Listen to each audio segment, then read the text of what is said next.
What's going on, everybody? Welcome to another episode of After Hours. After hours. Black American Market After Hours. After hours. I'm here with my co-host, MB the Oh, sorry. Go ahead. It's all right. Go ahead. MB the life coach. Chill. Also, we got a special guest today. Reagan. And who are you, Miss Mamas? Why don't you introduce yourself? Your name Reagan. Where are you from? Who are you? What's up? My name is Reagan. You don't gotta be nervous. You good? Okay, It's come all good. on. Nah, you fine. You don't gotta be nervous. Just tell them. It's just like when we were sitting here And I'm before. from Kentucky. Okay, you could be from You could be Kentucky. from- yeah. What got you here? All right. So, I will introduce Reagan. Reagan is a very, very special guest because not only is she Caleb's niece, she's my daughter. And Reagan has been a very, very, very active piece of entrepreneurship for me, as well as the why behind it. And I made my baby a promise 2 years ago. I said, if you let mommy work hard now, I'll get to a space where I don't have to work as hard later. Yeah. Or her later. My bad. Nah, you good. All right, cool. But yeah, so I told my daughter if she really grinded this 2 years out with me, we would get into a position where I don't have to work as hard and we could shift roles, which would allow for me to be more heavily involved in her world and not so much finding opportunities to pull her into mine that work for her. Yeah. And Reagan has been a very strong team player when it comes to like just all of this, even with the store as well. And I've watched her grow in her professional capacity, but I've also watched. Oh yeah, Reagan been out here killing it. Reagan been selling merch. Reagan been doing their thing. She has. But just from a transparent standpoint, I haven't done the best with creating work-life balance for her to feel. Yeah. Like we can unplug from my world to go into hers, and that's definitely where That's a we want to huge shift thing, into. yeah. So this what I would say too, because I know Sabrina would say the same thing as far as like one thing that me and Sabrina, and this is a wild conversation. This is gonna be a great episode because most people don't really talk about work-life balance, especially in like the entrepreneurship field. It's always like go. Hustle. You gotta grind. You don't sleep. Sleep is for the weak. No, I'm tired. Yeah. And it's like you got to have a life outside of just like your business. And sometimes when you just see your business and like with your ambitions and where you want to go and that's all you see, it can kind of like cloud the rest of your life to where you feel like you're not in control of your own space and circumstance. You know what I mean? Exactly. Or it's the most important thing in your mind throughout the day and in your world. So then when it comes into like dealing with your family at the end of the day, your family is like, your family is like, yo, I want to talk about something other than what you got going on with your business. And what's every single stressing day. you out. Like, if that's what's stressing you out, let's not make what's stressing you out the topic of the conversation. Let's pull you outside of that into regular life. Yeah. Yeah. Ooh, this is a good conversation today. For sure. And I will say, like, I haven't, especially lately, I haven't done the best with that. And the people who love me, not just my family, not just, you feel me? Like, because you family, but we also do business together. yeah. And you've seen it, you know, like vendors that work really closely and have built, you know, that relationship, they've seen it as well. And I think that with the work-life balance, when you get to one end of the extreme and you're constantly focusing on what needs to be done, you don't get to a space where you highlight what's right. Yeah. And that part isn't celebrated. So the focus becomes every problem that needs to be fixed, not celebrating every hurdle that was crossed successfully. Yeah. And the lessons learned and the ones that you got to cross again. Yeah. And the capacity of me being a mom, I think that it's impacted my I think I've always been an effective mom. My communication with Reagan has always been very, very transparent. But I think that sometimes it impacts my capabilities to pull away from what's important to me and make what's important to her priority of what's important to me. So, what's your thoughts on that, Ray? What you think about it, Mama? June 18th at the Black American Market, we got our Juneteenth fashion show. It's going to be part of the Juneteenth weekend. It's going to be major. Put together by the one and only IYBO Clothing. They put me on the spot, man. But we're going to try to make it work, man. We're going to do our great thing, man. We want the DMV to come out, you know, so they can see what we doing even after the fashion show. Yeah. We want the community to come out. We want it to be a big DMV thing, man. We just want y'all to see what the Black American Market is bringing to your area. And please come out and just show some love, man. Yeah, so June 18th from 5 to 7 p.m., the Juneteenth fashion show at the Potomac Mills Mall. Black American Market. Black American Market. Presented by IYBO, the O2 Collection Media, and the Black American Market. We out here. All right, y'all. Yeah. Caleb. What's up? Yeah, you thought it was done. Psych your mind. Now it was time for me to unwind and let you know what's really going on. Listen, DC Gas _2020. Okay? Okay? Got something for y'all for that fashion show. So we're talking about how does it make you feel when mommy has to work all the time and there's things that you want to do and sometimes we don't get to do it. And you could be honest. It's okay. It makes me feel, it makes me kind of, sometimes it makes me kind of feel sad that we don't get to do it. But like Mom said, she said give her 2 years, which I gave her 2 years, and now I have to keep waiting until it's all done, so then we get to do it. So, hearing that, go ahead. But I'm in the middle of sad and understanding it. Okay, let's talk about it. So what part makes you sad and what part makes you, like, what parts do you understand and what parts make you happy? So the part that makes me sad is that, like, I know that we're going to do it once you're done with it, but it makes me sad that we don't get to do it now. Mm-hmm. But what makes me happy is I'm also grateful that we don't do it now so we can do it later. So I get to do it so we still get to do it though, but it'll be more funner. Okay. I agree with that. I like that. What makes me like in the middle is because I understand like all of it though, but it's kind of still makes me sad but happy at the same time because I know we're still gonna do it though. Yeah. And it's like, I think that it's hard for the family of somebody who's like so ambitious because we are working with the idea that we're like realizing our dream and our goal. So like we have something at the end that we want and we know like, okay, when we get that, which sometimes it's like you're always chasing it anyway. Sometimes you don't even get to what it is that you want. Yeah. But we know that like we're working to realize something. But when it comes to the point where like it's taken away from our family life, sometimes it's like that's not their dream.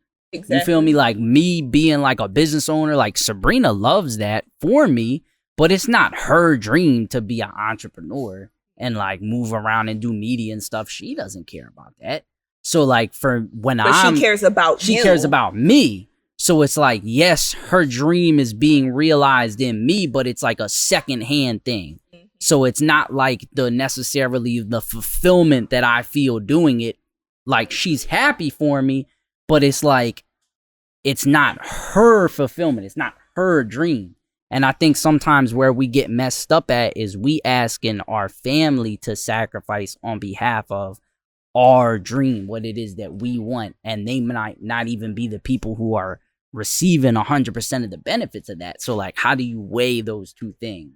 I will definitely say that I've seen that, and I think that most people always talk about the glamours of entrepreneurship. Yeah.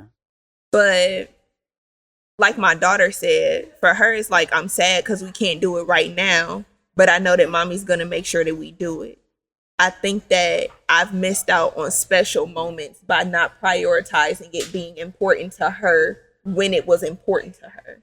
And it was, we have to wait because of what's an emergency in my world.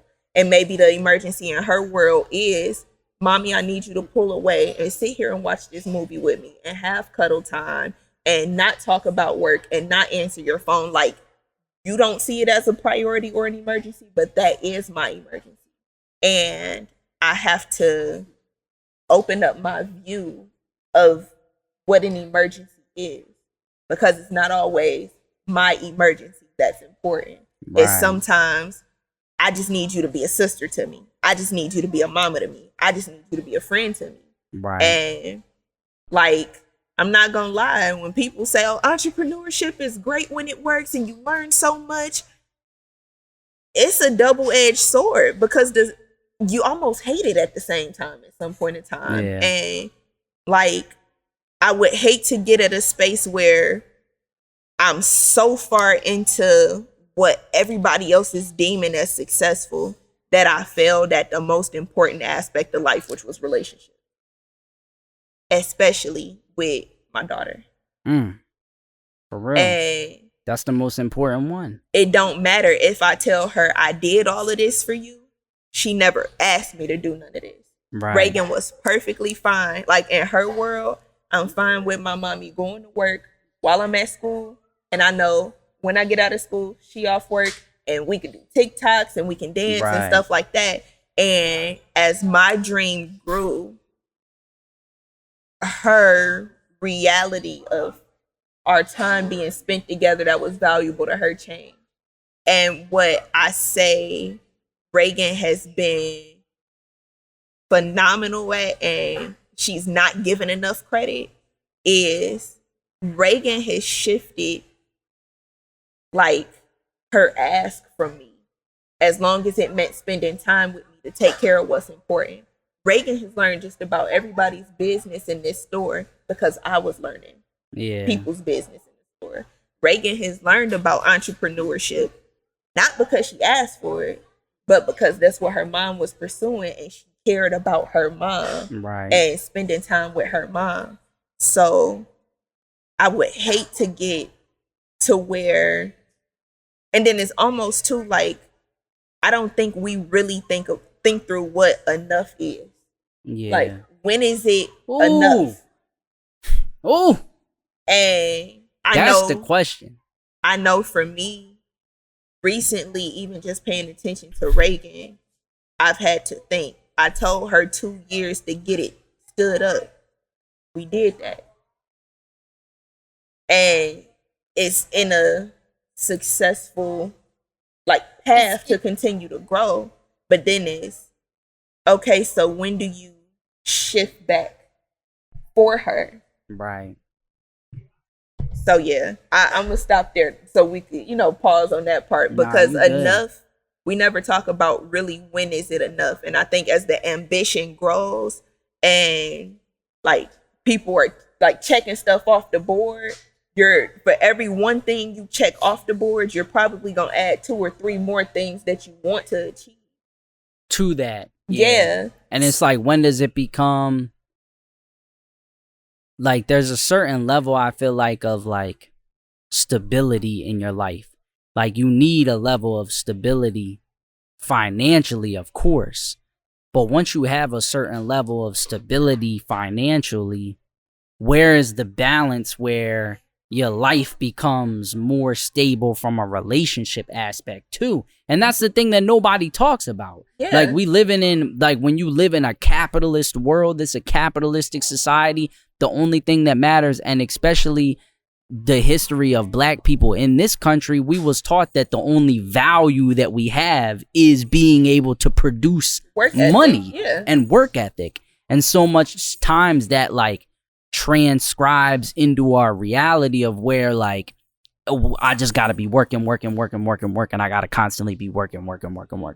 No, there has to be like a unplug. You good? You all right? Yeah. All right. You good? You got anything you wanted to say? Yeah. Now I get used to how mom works, and when I'm home and when I'm off of school and when it's the weekends when mom has to work, I'm used to it now. And I used to be in the sad in the middle and happy, but it's just happy now because I get how she has to do it because I did it for like just like a couple years. I had to go through it, and it used to be that for a long, long time. But I actually understand how it's good, and I like when mom works, so she gets the money. So then when she's done with it, we can do that fun stuff. So she has the money to pay for us to go to it, do it. So let me ask you this: what do you hate about it that you probably never told me before? You could be honest. It's okay. So, because sometimes I get like mad when you're doing like work, but I know it's good, but I don't like it when you work still, kind of, just a little bit, because if I wanted to like do something, you would be like on like the phone or something, and I would have to wait. But You don't like feeling like you come second to it? Is that what you're saying? yeah, Yeah. but because sometimes you're like, you know what, I'm gonna take a break off of work and then I'm gonna get on later and let's go do this. Like, let's go get ice cream or something like that. So that's what made me feel happy about everything. But I'm just mad a little bit when mom's on the phone and I gotta tell her something that's important, but I can't because she's on an important phone call. It's just like a lot that you have to do. I have to tell her something and she's talking about something important. So you don't know which one's important. Like which one's more important. Yeah. Sabrina, we talking about work-life balance. You got something you want to say about work-life balance?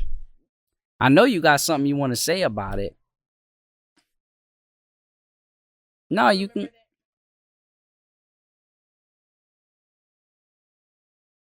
I mean, you can come say it in front of the camera. You can say it behind the camera too. All right, you can just take the mic and say it. Reagan, I understand you because I have the same problem too. Right. And then he say, give me like 10, give me 15, right? And 15 turn into 20. Or he may get up in the 15 minutes, but I already did it. And now I forgot what I need. Do you have that problem too? Sometimes, because when mom's on an important phone call, I have to wait, and sometimes it's like a long phone call. So then I wait, and then when mom says, "What do you need?" and I say, "I forgot." Yeah. Mom be like, "Oh Lord." Yeah. Yeah. I had to get off this phone call because you needed. I had to get off this phone call because you needed something, but now you forgot. But what we was talking about, Ree, was like, we was talking about like life, like work-life balance. Basically, like, how do you find a way to like, yeah, we got ambitions and we got things that we want to achieve, but like, you can't just look at the strictly like monetary value of something or like your ambition about something to like be the value of your life. You know what I mean? And like taking away time from your, like, of course you got to make sacrifices, but taking away, how much time is too much time to take away from your family? You know what I mean? And what sacrifice? Listen, I'm going to be honest. I'm a big person about PTO. I value PTO in every aspect of my life. And Caleb knows this. Because if I just keep working, I'm going to wind up hating my career. And I already paid so much money to get a degree in my career. But I done kept working, kept being stressed over it, kept being in the cycle of the constant. You gotta have self-control to have some self-care. Self-control equals self-care. That's what I believe. Because at a certain point, the business shit cut off. I'm sorry if I couldn't be able to get to you because my self-matter